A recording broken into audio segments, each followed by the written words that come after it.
Welcome to the ATL Arts Collective, powered by ArtsATL. I'm Kim Drobes. If you're curious about the people making Atlanta a more creative, interesting, and joyful city, you are in the right place. Today, we're celebrating neighborhood history, stepping into the world of sci-fi sports comics, and checking out a new downtown wayfinding app. Plus, our featured contributor is Shanita Miller of Black Girl's Guide to Atlanta, and she's here to share a few of her favorite local treasures. But first, exactly 50 years ago, photojournalist Barbara McKenzie captured the residents of Cabbagetown at a pivotal moment in the neighborhood's history. This weekend, those photographs are being shown for the very first time at the Cabbagetown Community Center.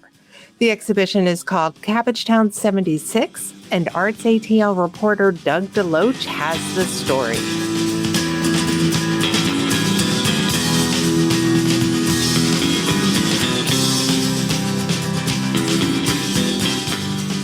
Nestled between the Atlanta Beltline East Side Trail and the Fulton County Mill Lofts, Cabbagetown today is a highly desirable in-town residential neighborhood composed of mostly refurbished bungalows, cottage houses, retail shops, and community spaces. The historic neighborhood has come a long way from its origin as a mill town constructed in 1881 to house and service white laborers, many hailing from the Appalachian region, who were working at the Fulton Bag and Cotton Mills, the South's first textile processing facility. When the mill closed in 1977, Cabbagetown went into a period of decline as many of the workers left with their families to seek employment elsewhere, leaving behind a sizable number of original mill residents and a passel of empty houses and vacant buildings. In the 1980s, attracted by the low rent and convenient location, young artists, mostly musicians, started moving into Cabbagetown. In a short time, the ramshackle neighborhood became the proving ground and production hub for a widely diverse DIY music scene, the impact of which reverberates through Atlanta to this day. Cabbagetown 76, The Photographs of Barbara McKenzie, is an exhibition of never-before-seen photographs documenting the people of Cabbagetown and their environs during the transitionary period between forsaken Milltown and the genesis of gentrification. Presented by the Chunklet Music Preservation Project, the exhibition opens with a series of already sold-out concerts over the weekend at the Patchworks Art and History Center. Born the daughter of Scottish immigrants in Mount Vernon, New York, in 1976, McKenzie was an associate professor of journalism and mass communication at the University of Georgia. 4 years later, UGA Press published her book, Flannery O'Connor's Georgia, a collection of vividly expressive photographs of Middle Georgians and their native habitat.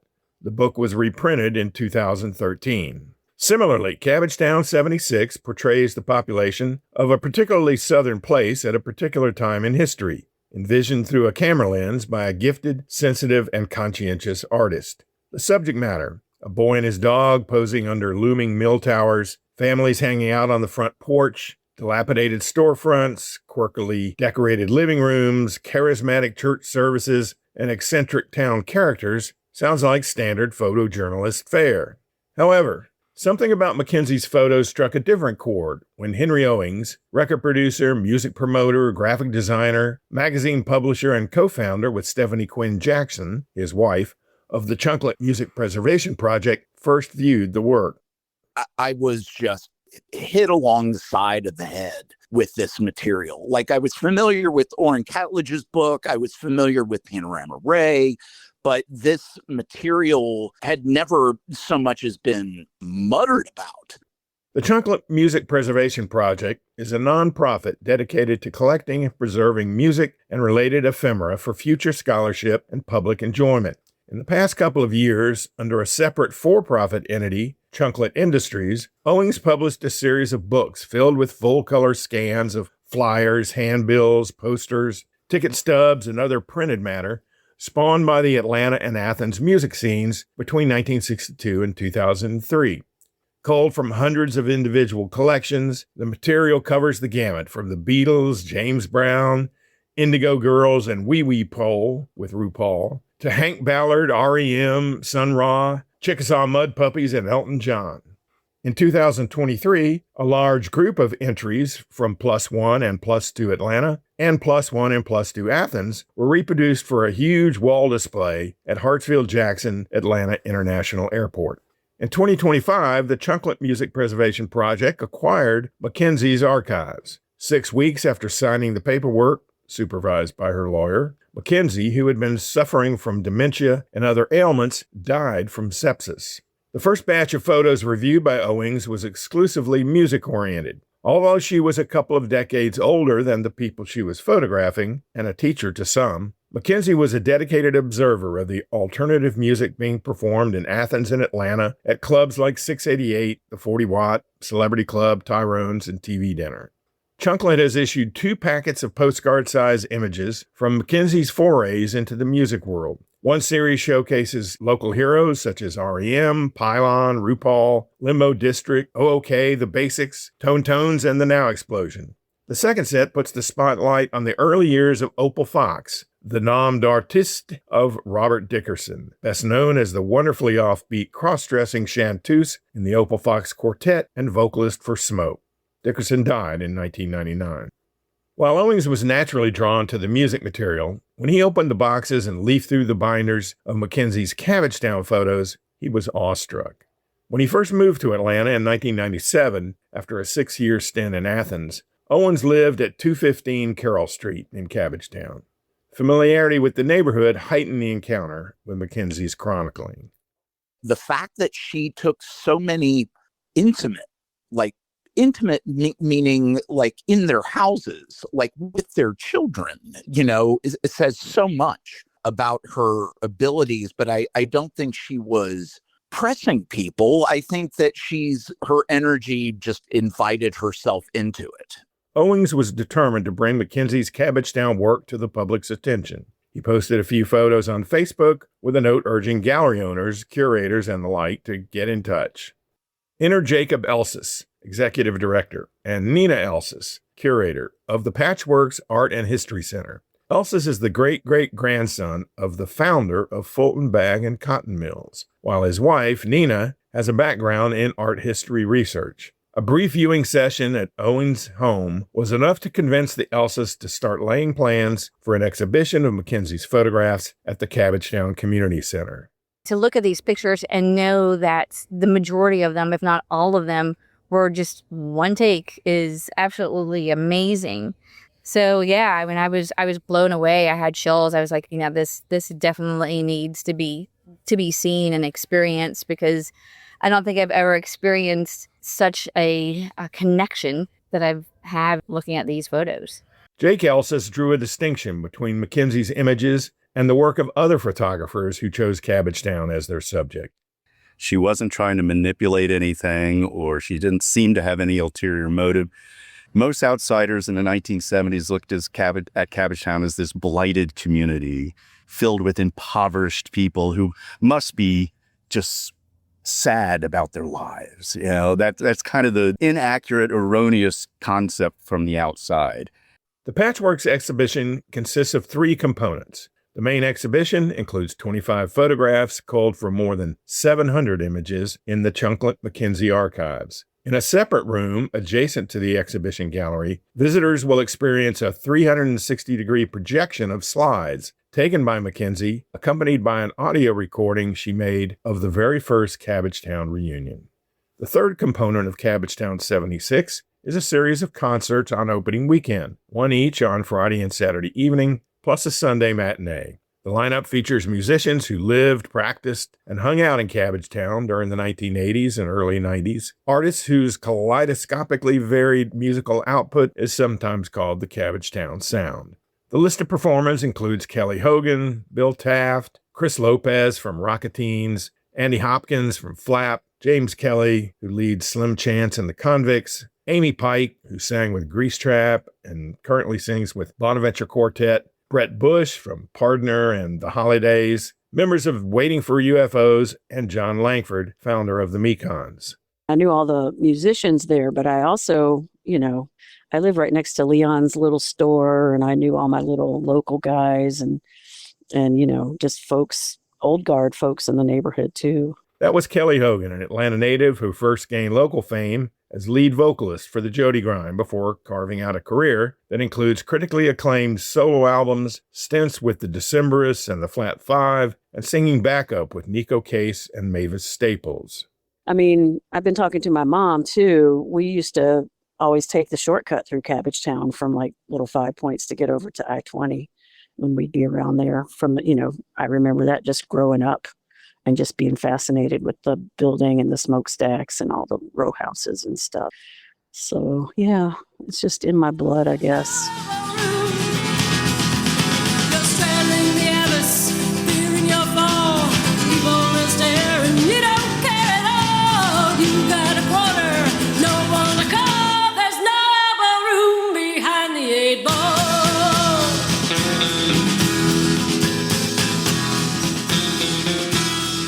Joining Hogan for a tune or two during the Cabbagetown 76 concert series is Bill Taft, who formed the Jody Grind with Hogan, Robert Hayes, and Walt Brewer back in the day. Currently, Taft leads Waiting for UFOs when he's not conjuring up mad science projects that meld elements of spoken word, instrumental improvisation, noise-making gadgets, and theatrical shenanigans.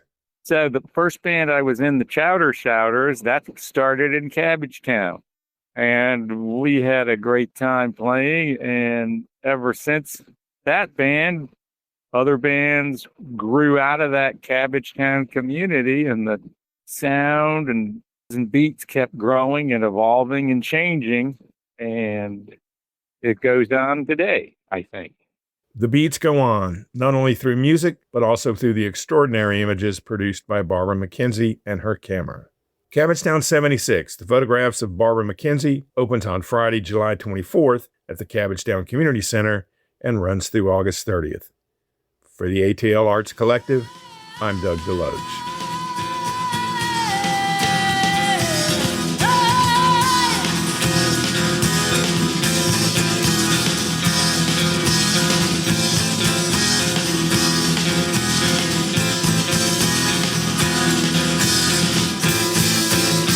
Doug's full story and see some of those incredible photos at artsatl.org.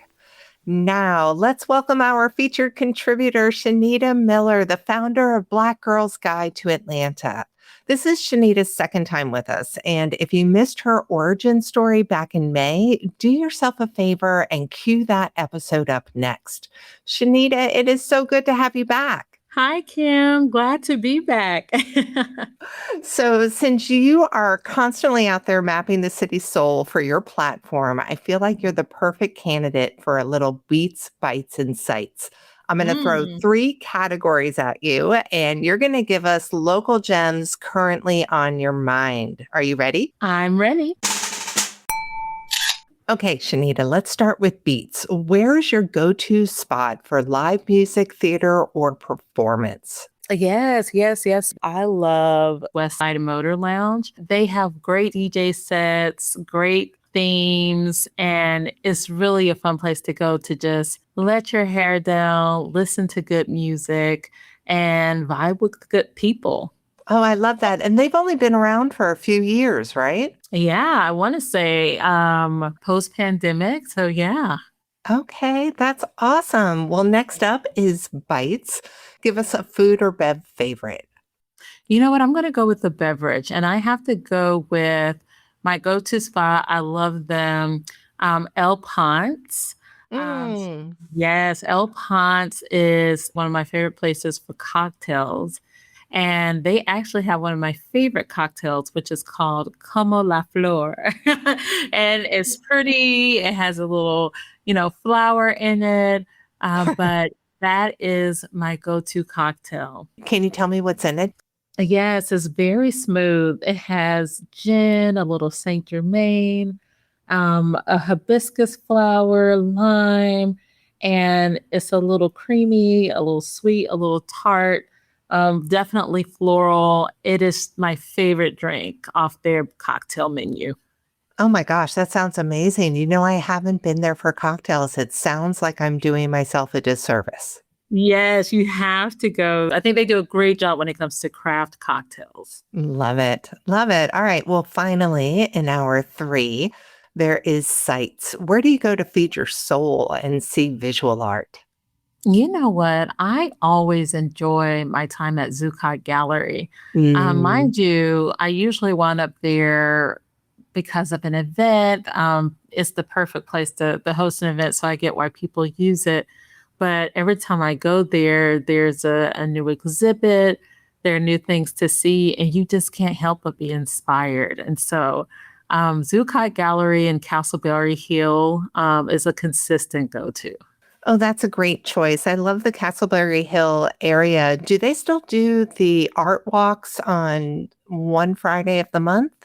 Yes, I believe so. It's the second Friday of the month. They still have their art walks. That's great. There is so much to see down there. So we're going to put links to all of Shanita's recommendations in our show notes. Now, Shanita, you brought us a story today about a new wayfinding app called ColorPath. I know it started back in early 2025 at an Atlanta Tech Village pitch event aimed at revitalizing downtown. So would you tell us about the creators, Deanna Collins and Jareem Sharp, and what made this story stand out for you so much so that you wanted to bring it to the show today? No, absolutely. Well, Deanna Collins and Jareem Sharp, I think they've just really created something special with ColorPath. Both of them in their own right are connected to community, with Jareem being connected via real estate and Deanna via arts, culture, and education. But what really made this story stand out to me is that they both saw this gap in how people could locate small owned businesses, support locally, specifically starting with the downtown Atlanta area. And so they said, you know what? It's interesting. If you come down here, you really don't know what's open or where to find things, or, maybe some sites aren't really up to date. And there should be something handheld, that people can use and connect to get that in real time. So as we continued to talk about it, I realized that they were right when it comes to trying to figure out what is open sometimes in real time, especially in downtown Atlanta. There really wasn't anything going on. And so that is where I got the chance to discover ColorPath. And the more I learned about it, how people can create their own path. So you have this consumer connection where they can create a path, but also ColorPath. Those two are doing the work behind the scenes to make sure they stay connected locally to what's there and to what's coming. I was like, this is something that people have to know about. Oh, fantastic. Well, here's Shanita's report on ColorPath.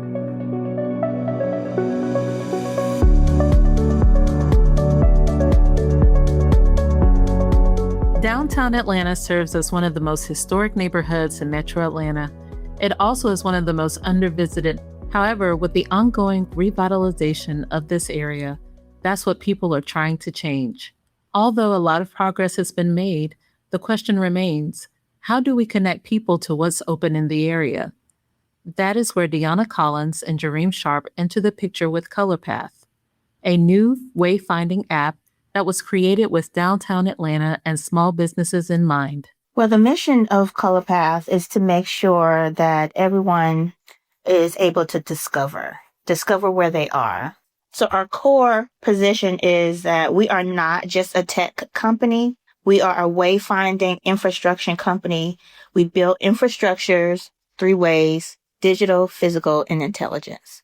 Digital infrastructure, which is our discovery app. We have our physical infrastructure, which is our works, which shows our markers, our signages, our decals, our banners, kiosks. And our third form is our intelligent infrastructure, which is called studios. We are creating maps and then also reports. Sharp explained that ColorPath stands out from competitors by connecting people on a hyper-local level. Google is for search, Yelp is for reviews, ColorPath is for discovering, learning, and getting educated about the things that are around you. People are connecting to ColorPath online and outside through their banners and signage. The company's QR codes are sprinkled through downtown and its adjacent areas. And when you scan a QR code, you get a bounty of information. We're encouraging not only visitors, but residents that live here to scan these QR codes and learn more about your city, learn more about your neighborhood, learn more about the events that are going on, learn more about the local small businesses that you pass by every single day. And so that is really our call to our Atlantans. It's to get involved with ColorPath and really discover your city. Not only is ColorPath a way for locals to connect, but small businesses can join too. Sharp shares that there are 2 ways to get listed on ColorPath. You can go to the colorpath.app, and there you can just add your business. That will automatically notify us, and we'll know how to get in contact with you there. Or you can go to colorpath.co and send us a message. Learn more about us, send us an email, sign up using one of our forms, and we can start the conversation. ColorPath is all about discovery and a tool for connection. You can create a path about your favorite places to visit and share it with other users. And if your neighborhood isn't already on ColorPath, Sharp explained the process. So if you're a resident and you want ColorPath in your neighborhood, you can go to colorpath.co, reach out to us directly, either sending us an email or through our contact form, and ColorPath will show up to your neighborhood. To learn more about ColorPath and connect with them, go to www.colorpath.co. For the ATL Arts Collective, I'm Shanita Miller.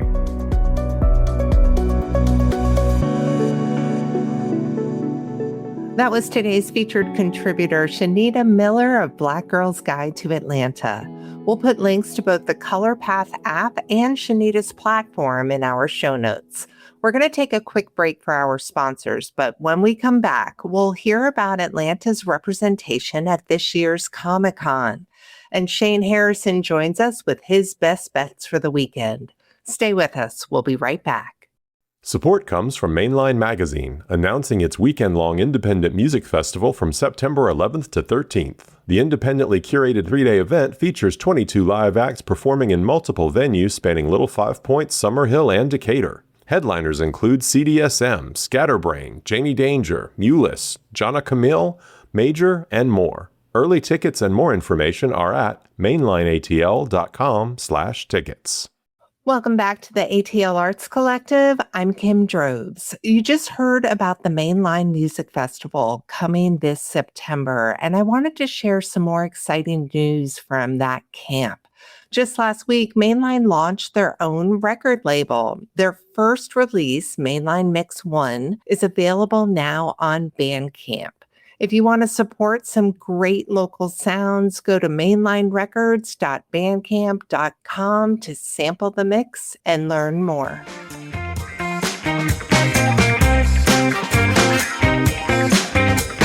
Tomorrow, San Diego Comic-Con kicks off. Comic book fans from all over the world are heading to Southern California, and Atlanta is representing. Local creator Anderson Carman was invited to the convention in support of his new comic book series, Cyber League Baseball. ArtsATL reporter Sally Fuller has more.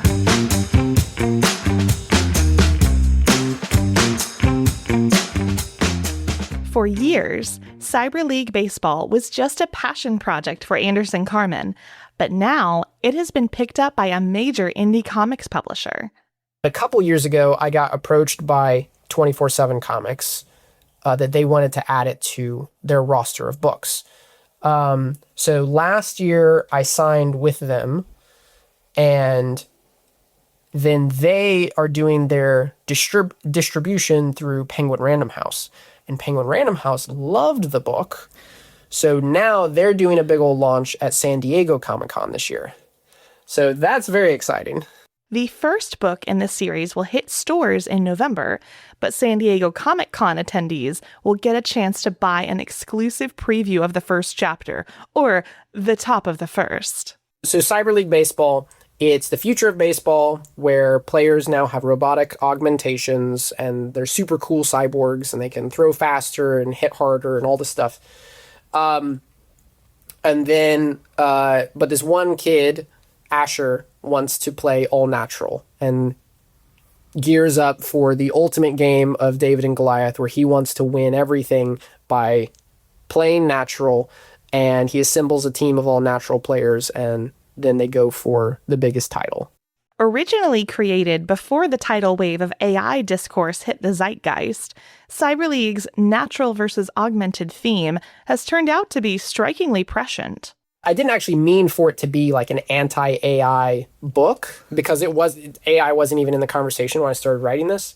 I kind of realized that after I already started writing, so I'm not making, that's not the thesis of the book, but it's kind of underneath the surface. It was this thing I realized, I'm like, oh, I'm kind of talking about this, and I wasn't initially trying to, but that has kind of surfaced as some substrate to the whole story. While Carman is no stranger to setting up a booth to sell his work at comic conventions, he's never been to San Diego Comic-Con. So Comic Cons are just a thing that happen. Okay, pretty much any weekend, especially during the summer in the US, somewhere in the US, there is a Comic Con or comic convention happening. But San Diego Comic Con is the big one. That is the one where things get announced. Honestly, it's not as much a comic show anymore. It's kind of just a general pop culture entertainment expo type thing. But it is the big one. It is the show. Like, as an artist, I'll go to shows and I'll get a table in Artist Alley to sell my books and stuff. You can't get a table at San Diego. Okay, it's invite. They have like their guests that they invite, and then if you want to buy a table, it's super expensive, and the wait list is like 2 or 3 years out. I chatted with Anderson Carman in his home studio, where he graciously gave me a tour of what looked like a quintessential artist space.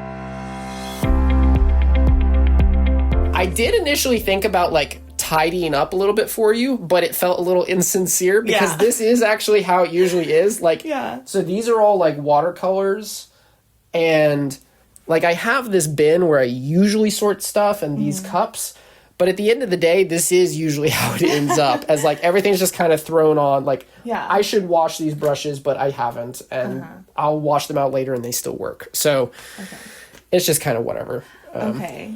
So does this? This does go up and down. Okay. This is a light table. Oh, cool. So recently, actually, I've been using this a lot more. Because I'll have a rough drawing that I'll print out and then put nice paper on top. And then the benefit is it gets really clean. I don't have to go back and erase pencil lines. Okay. I use a bunch of different processes. Sometimes I'm penciling directly on the page. Sometimes I'll do this where I print out a rough and then light box it on top. And then I'll also do this where I print out the rough in blue directly on the Bristol and ink over top of that. Okay. And then when I scan this in, I can just Photoshop out the blue and get it clean. Okay, so when you say print out, do you mean you drew it on something digital? Yes. Okay. Yes. So this rough drawing was drawn digitally. Okay. And then printed out. Okay, and then you hand inked that. Yes. Okay.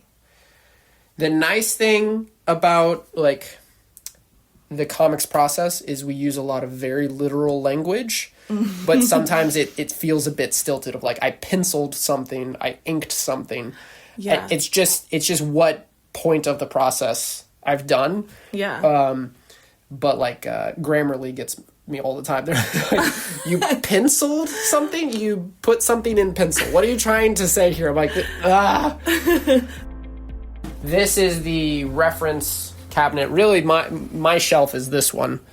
The others are like just regular bookshelves with, random things on them. But the other one that really is important is the bottommost shelf. This is all of my sketchbooks that are filled. Okay. So this half is filled sketchbooks. So these are not numbered, but then it starts 1 right there, and it goes through to 23. So I'm working on number 24. And then this is published work. Oh, okay.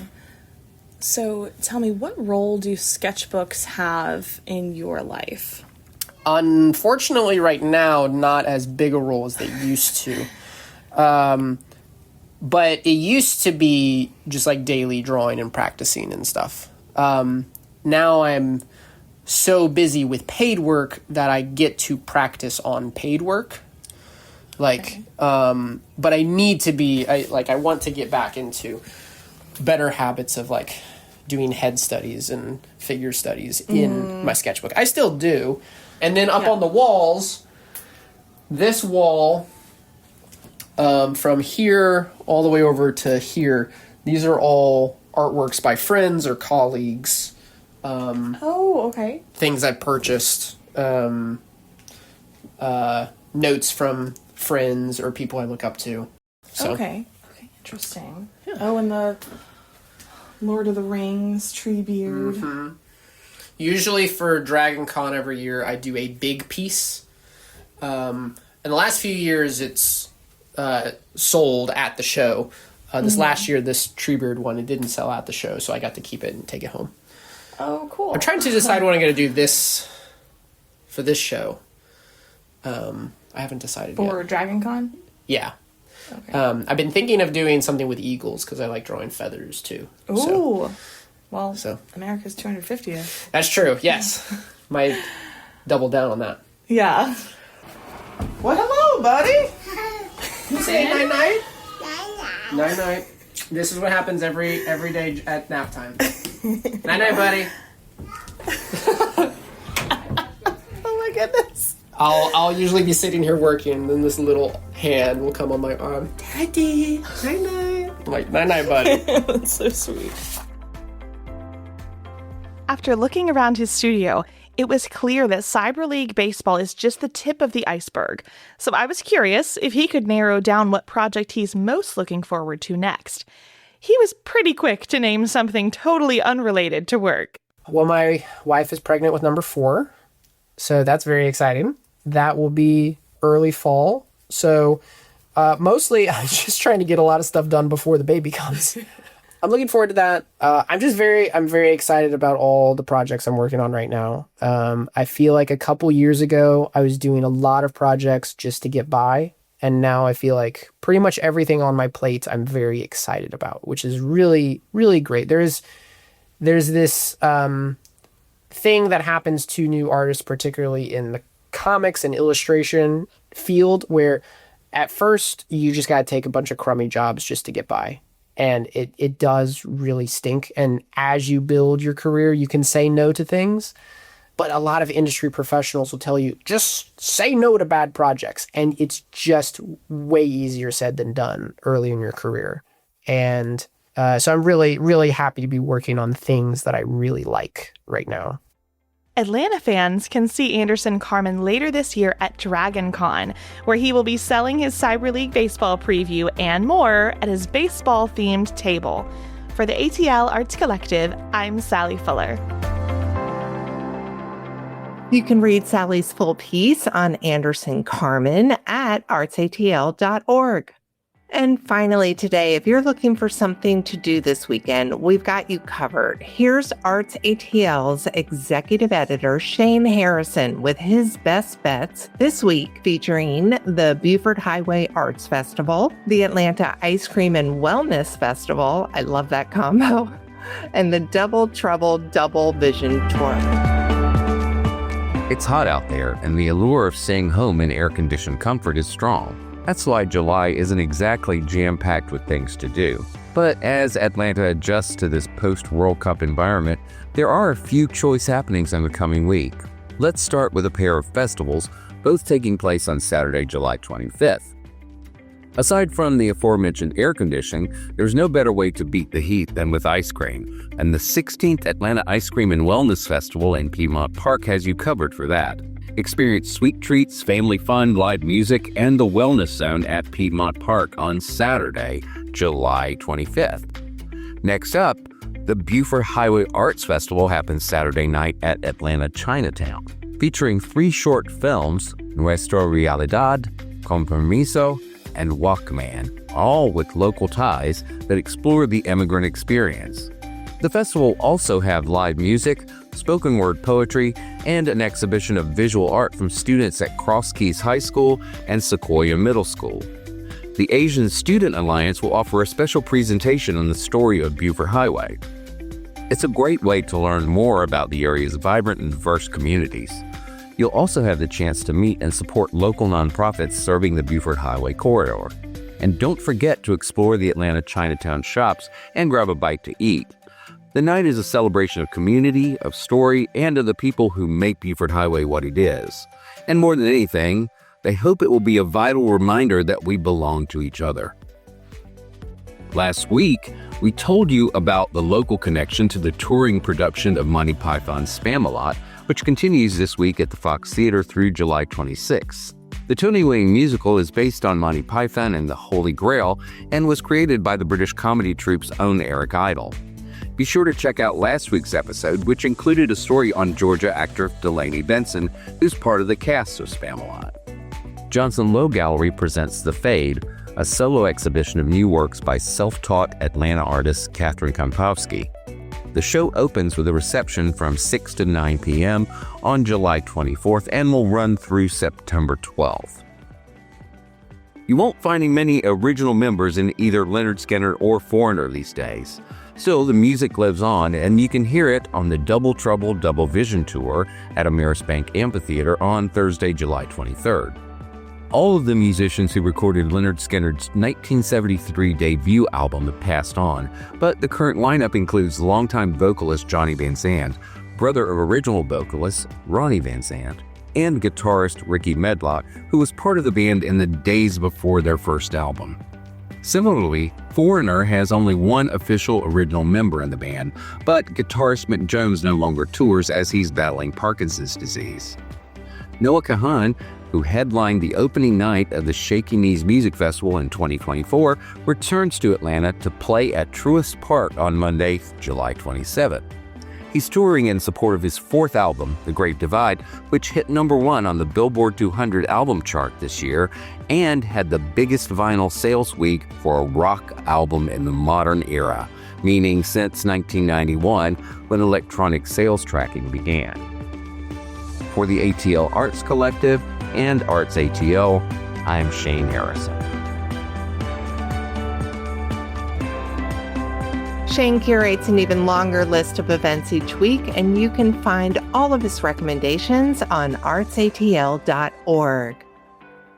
That is our show for today. A special thank you to Shanita Miller of Black Girls Guide to Atlanta. Shanita, thank you for hanging out with us. Oh my gosh, thank you so much, Kim, for having me. Well, it's been a pleasure. You can find pictures and links related to today's show at artsatl.org/podcast. We're going to take a quick break to support the organizations that make this show possible. But when we come back, we'll look ahead to next week.